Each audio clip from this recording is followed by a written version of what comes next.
तुलसीदास ने रामचरितमानस की पहली कॉपी बाबर के पोते अकबर के फाइनेंस मिनिस्टर टोडरमल के पास रखी थी, जो तुलसीदास के मित्र थे। ये बात गीता प्रेस की रामचरितमानस में लिखी है। रामचरितमानस में तुलसी ने छुआछूत की वकालत की है, जबकि यह कानूनन अपराध है। देखें पेज 338, दोहा 12, 2 अयोध्या कांड। 4 कपटी कायर कुमति कुजाति, लोक वेद बाहर सब भांति। तुलसी ने रामायण में मंथरा नामक दासी आया को नीच जाति वाली कहकर अपमानित किया, जो संविधान का खुला उल्लंघन है। तुलसी ने रामचरितमानस में लिखा है कि भगवान राम ने ब्राह्मणों के लिए धरती पर अवतार लिया। बालकांड 192, रामचरितमानस, गीता प्रेस, विप्र धेनु सुर संत हित लीन्ह मनुज अवतार अर्थात ब्राह्मण, गो, देवता और संतों के लिए भगवान ने मनुष्य का अवतार लिया।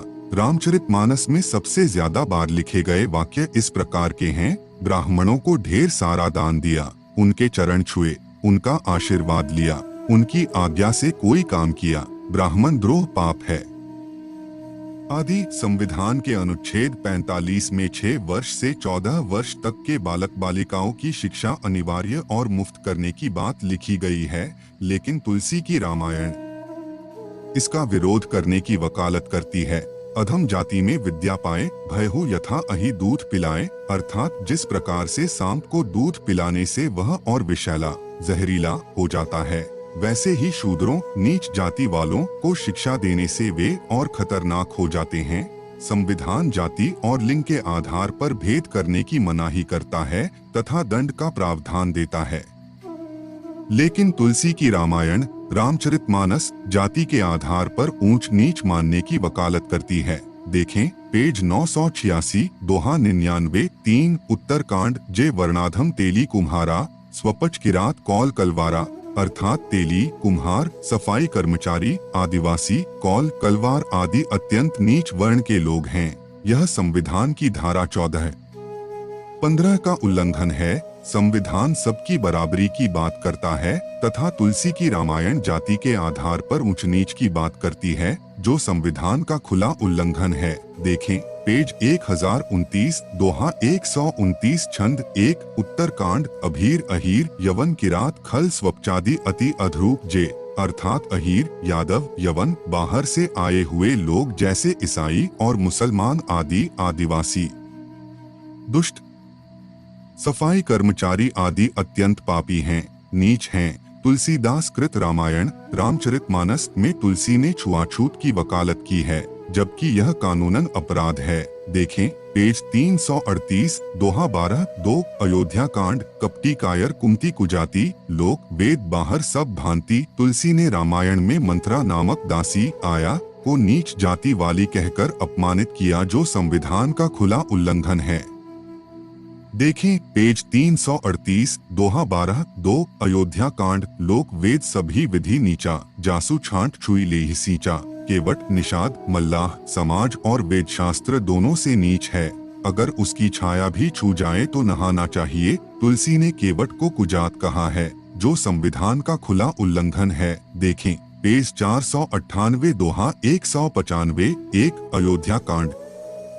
करी विचार कुबुद्धि कुजाति, वही अकाज कवन विधि राती, अर्थात वह दुर्बुद्धि नीच जाति वाली विचार करने लगी है कि किस प्रकार रात ही रात में यह काम बिगड़ जाए। काने खोरे कुबड़े कुटिल कुचाली कुमती जान तिय विशेष पुनी चेरी कही, भरतु मातु मुस्कान। भारत की माता कैकेयी से तुलसी ने फिजिकली और मेंटली चैलेंज्ड लोगों के साथ साथ स्त्री और खासकर नौकरानी को नीच और धोखेबाज कहलवाया है। कानों लंगड़ों और कुबड़ों को नीच और धोखेबाज जानना चाहिए, उनमें स्त्री और खासकर नौकरानी को डोट इतना कहकर भरत की माता मुस्कुराने लगी। ये संविधान का उल्लंघन है। देखें पेज 339, दोहा 14 अका। तुलसी ने निषाद के मुंह से उसकी जाति को चोर पापी नीच कहलवाया है। हम जड़ जीव जीवधन खाती, कुटिल कुचली कुमती कुजाति, यह हमार अतिबाद सेवकाई, लेही न बासन बासन चोराई, अर्थात हमारी तो यही बड़ी सेवा है कि हम आपके कपड़े और बर्तन नहीं चुरा लेते, यानी हम तथा हमारी पूरी जाति चोर है। हम लोग जड़ जीव हैं, जीवों की हिंसा करने वाले हैं, जब संविधान सबको बराबर का हक दे चुका है। तो रामायण को गैर बराबरी एवं जाति के आधार पर ऊंच नीच फैलाने वाली व्यवस्था के कारण उसे तुरंत जब्त कर लेना चाहिए, नहीं तो इतने सालों से जो रामायण समाज को भ्रष्ट करती चली आ रही है, इसकी पराकाष्ठा अत्यंत भयानक हो सकती है। यह व्यवस्था समाज में विकृत मानसिकता के लोग उत्पन्न कर रही है तथा देश को अराजकता की तरफ ले जा रही है। देश के कर्णधार सामाजिक चिंतकों, विशेषकर युवा वर्ग को तुरंत इसका संज्ञान लेकर न्यायोचित कदम उठाना चाहिए, नहीं तो मनुवादी संविधान को न मानकर अराजकता की स्थिति पैदा कर सकते हैं।